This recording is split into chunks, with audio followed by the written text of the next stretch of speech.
and welcome to James Lester's Express Lane, where we get you out as fast as possible, bringing you Divisional round of playoffs. Yeah. But we're gonna do it in order. First game: Eagles, Falcons, snooze fest. 5 field goals versus a touchdown and a field goal. This was the first time the number one seed was the underdog. Like go by like Las Vegas betting and all that. The Falcons were supposed to win this, and they blew it. They lost to Nick Foles. All the memes about, oh yeah, they're gonna steamroll through them. It's gonna be Vikings Falcons at the NFC Championship game. No issue. The Eagles can't win this, and well, they should have lost. I mean, you only kicked 5 field goals. That's five field goals. How do you win a game when you only kick 5 field goals? Only points you got in the entire game were 5 field goals. But whether you score 18 touchdowns or you score 5 field goals, you win, you win. You score more points, you score more points. Here's a thing I didn't know. Matt Ryan to Julio Jones in the red zone, 1-18. They are 1-18. Like, what? When it's 20-yard line on the other side, and he throws it for 72 yards, and Julio Jones catches it one-handed, flips over to the defender, then runs it in for a touchdown. Well, that's how he got all of his touchdowns.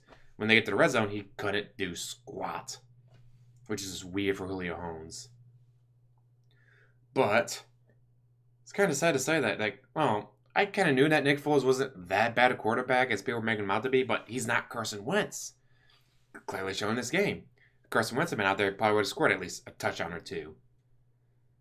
But this means number one seed won, so they get to host next week as well, unfortunately for the Vikings, but you know what? I think I'd rather face the Eagles than face the Falcons. Just saying. Next, Patriots Titans. Please stop. Oh, they just scored another touchdown. Alright, not that bad, but this everyone saw coming. Everyone knew the Patriots were going to crush the Titans, and they were right. I mean, you had some Titan fans here. They're like, "Nuh-uh, we're good." It's like, you got lucky. You got lucky. I mean, like at the beginning of the year, I predicted they'd win the AFC South because I thought they'd be good, but they got lucky so many times. And they got lucky, and the Chiefs had an off week. It was weird with the Chiefs. Like, one week they beat the Patriots, next week they couldn't beat, juvie football team of a middle school. Like, just ebbed and flowed that badly for them that it's like 1 week again. 1 week they could beat the Patriots, next week they probably would have lost to the Browns if they had played them. And for the Titans, they got lucky, when the Chiefs couldn't beat the Browns, so. But then they just got humiliated by the Titans. Like, it wasn't even close. God, I don't know what's more boring, a 15-10 field goal fest or one team just crushing the other opponent. Just wow. Next, early game, Steelers, Jaguars. Of course, we all saw the Steelers just crushing the Spotted Kitties. There's no way they were going to win. So, what? The Steelers lost? They never held the lead? Wait, what? Big Ben, Le'Veon Bell, Antonio Brown, the Killer Bees lost? Huh. Anyways, where was I? Alright, Steelers, Jaguars, yeah. Bam. Defense wins championships, offense sells tickets. The Steelers defense could not stop the Jags offense. Mind you, this is Blake Bortles we're talking about. We could very well have a Blake Bortles versus Nick Foles Super Bowl. Terrible. But Blake Bortles, every game the Jaguars lost, he lost it. Every game the Jaguars won was because he didn't lose it. A lot of those games that they lost, he'd thrown a touchdown. If he hadn't thrown that interception, they would have won. They could have been the number one seed if they had a better quarterback. So I just have to wait and see what they do against the Patriots next week. Man. A Blake Bortles, Nick Foles Super Bowl. Could you imagine? Terrible. Next, Vikings! 17-0 lead, and then they blew it. Then they finally came back at the end for a 61-yard touchdown pass. Woohoo. A lot of people are giving the one defensive player crap for missing that tackle. But if he hits early, pass interference. Puts them in the field goal range. They kick a field goal. They win the game anyways. Or he gets the defenseless receiver penalty for hitting a defenseless receiver. They still go into field goal range and still get the last second field goal for the win. He was just there 1 second too soon. If he had been there a second later, he could have made a tackle, maybe try to punch the ball out or go for the ball, but he was just there 1 second too soon. That 1 second is what saved it for the Vikings. Because again, if he hits Stephon Diggs, he either A, gets pass interference, or he gets hitting defensive receiver.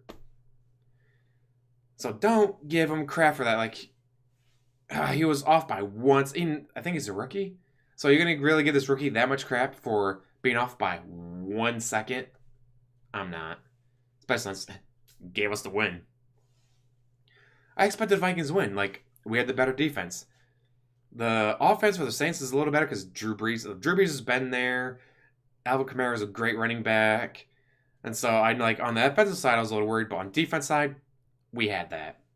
And for the first half, we did have it. And then whatever locker room talk or whatever adjustments they made, the Saints were able to come back in the second half. If I was a coach, I'd do all right, who here wants to get traded to the Browns? None of you? Then shape up and stop playing right crap. And just think, apparently, I didn't know this, Drew Brees is a free agent after this, so obviously I'm sure the Saints will give him all the money, but he could go somewhere else. We'll have to wait and see. Anyways, but now that we've covered this week, holy hell, what the kind of an upset of the Jags beating the Steelers. Yeah. I like the Steelers and all that, but go Spotted Kitties, yay. Happy to see them win. Happy to see Tom Coughlin turn that team around. Turn them around even more next year when they get a better quarterback. Some people are saying, no, you got to stick with Blake Bortles. He's finally doing well. No. He's finally doing well some of the time. The other time, he still sucks. Do I really want to put my team in the hands of, well, yeah, when he doesn't suck, he wins the game. Yeah, but what happens when he sucks? Oh, yeah, we get blown out. It's just the worst beatdown ever. How about you get a better quarterback? Chiefs are looking to trade Alex Smith. Kirk Cousins, Jimmy G, Drew Brees, they're all going to be free agents. Case Keenum, Teddy Bridgewater. I would say Sam Bradford, but he gets hurt way too often. When Sam Bradford has a Hall of Fame career for the games that he's played. You take all of his stats for the games that he's played, and he has an amazing career. Unfortunately, he only has enough games for 2.5 seasons. And he's been in the league for a decade? Alright, maybe not a decade, but he's been in the league a lot longer than 2.5 years. Just because he keeps missing so many games. God, Jags are going to be even more terrifying next year when they get a great quarterback. Or even just a good quarterback. They don't need they don't need a Tom Brady. They definitely win with a Jimmy G or Alex Smith or Case Keenum. The Vikings are winning with them. The Chiefs won with them. So we'll have to wait and see. But now, anyways, here we are. Steelers, Jaguars. This is more of a toss-up than it should be. If Blake Bortles comes out and doesn't suck, he could give the Patriots a run for the money. If he comes out and pulls a Blake Bortles, then yeah, it's Patriots, 42 to... All right, maybe not 42 because the defense is so good, but 27 to 10. If Blake Bortles doesn't suck, you could see a great upset. You could see one of the biggest upsets of the year. No, it will be the biggest upset of the year if the Jaguars beat them. But it's still Tom Brady. It's still Bill Belichick, so I'm going to say Patriots. If Blake Bortles sucks, 27-10. If he doesn't, 27-24. Next, Vikings having to go to the Eagles. It's going to be outdoors. These teams that can't figure out how to put a dome in their stadiums are stupid, but like I said, I'd probably rather face the Eagles than face the Falcons because the Falcons have been there, done that, and they saw their starting quarterback. The Eagles do not. The Eagles struggled against the Falcons. They got 5 field goals against the Falcons. The Falcons' defense is not as good as the Vikings' defense. So on a team that can only get 5 field goals against the Falcons, it's going to go up against a team that has a better defense. So maybe they only get 3 field goals. Thankfully, I say it's Matt Ryan, Julio Jones, but then again, the whole 1-18 in the red zone thing. Can you really say the Falcons had the better offense than the Vikings? Because the Vikings, when they're on a roll, man, they are on a freaking roll. And definitely beat the Eagles. And yes, I'm going to let my bias sign through there. I don't care. Vikings. I'm not going to have a score because I can't imagine what the score is going to be. All right, well, let's do a score. Let's do Eagles 12, Vikings 21. Yeah, we'll go Vikings 21, Eagles 12. Ooh, palindrome. Sandwich phrases backwards. Anyways, but that's not all. Bonus. College. Alabama wins the championship. But UCF went undefeated and beat Auburn. Because, like, during the regular season, as you want to call it, UCF, all right, they played this team, they played that team, but they didn't play anyone big. Then they get to the bowl game, and they beat Auburn. A team who, even after losing to UCF, according to the last poll that I saw, is still ranked 10th. If they had won, they'd be in the top 5 easy. But they lost, so they dropped down to 10. They dropped down to 10.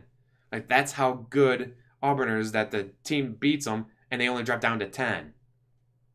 So UCF did eventually beat someone, and someone big. I like that on the Twitter page, UCF is calling themselves the champion, which they may very well be. Could they be? Well, they beat Auburn, so maybe they could have beaten Alabama. Who knows? God. Man, all those players from Alabama. But then again, it's like, well, it happens every year that a lot of the players go to the draft and they go to the NFL, and it's like, Nick Saban goes, all right, next. Look at that, we won again. Next. Look at that, we won again. Oh, wait. What's this? Next. Go again. But here's something a lot of people may not know. Every time Alabama wins the championship, LeBron James wins a championship. Whether it was with the Heat or with Cavaliers, Alabama wins the championship, LeBron James wins the championship. We'll have to wait and see how that goes this year, because right now the Cavaliers are not doing very well. Once the championship game is over and then the Super Bowl is over, I'll do my State of the Union. Be like, the State of the NFC North, State of the AFC South. And I'll do like coaches, how that's all switching around. I'll be talking about free agents. I'll be still be doing some football. Once that heads through, it's like, what am I going to do? NASCAR. I'm not as big as fan as my mom is a huge NASCAR fan. I'm not as big as she is, but I still like NASCAR. I still keep track of it. Although I'm a little disappointed that Sam Hornish couldn't get a steady ride while Danica Patrick could, even though she couldn't finish a race. But yeah, I'll probably do power rankings. Probably do like the top 12 or whatever for power rankings in NASCAR. Talking about the races and all that. God, I love sports. If only baseball wasn't so boring. It's not that it's... Alright, it is a little boring because it's so slow. They need a play clock or whatever you want to call it. But it's the fact that it's like, oh no, we lost. Only 159 more games to go. Oh no, we lost again. Only 147 more games. Oh no, we lost again. Only 117 more games to go. Oh no, we lost again. Only 94 more. It's like, you have so many games that you win, it doesn't really matter. You lose, it doesn't really matter. You could lose 100 games and still make it to the playoffs because they have so many freaking games. Don't quote me on that. You might actually... I'm sure there's a scenario where you lose exactly 100 games. You can still make it to the playoffs, but don't quote me on that. There's just too many games that it's like, oh no, they lost. All right. Only 122 more to go this year. Yeah. All right, anyways, as always, comment. You talk about football, I will respond. I love football and I love talking about it. So as always, like, subscribe, comment below, and have a wonderful day.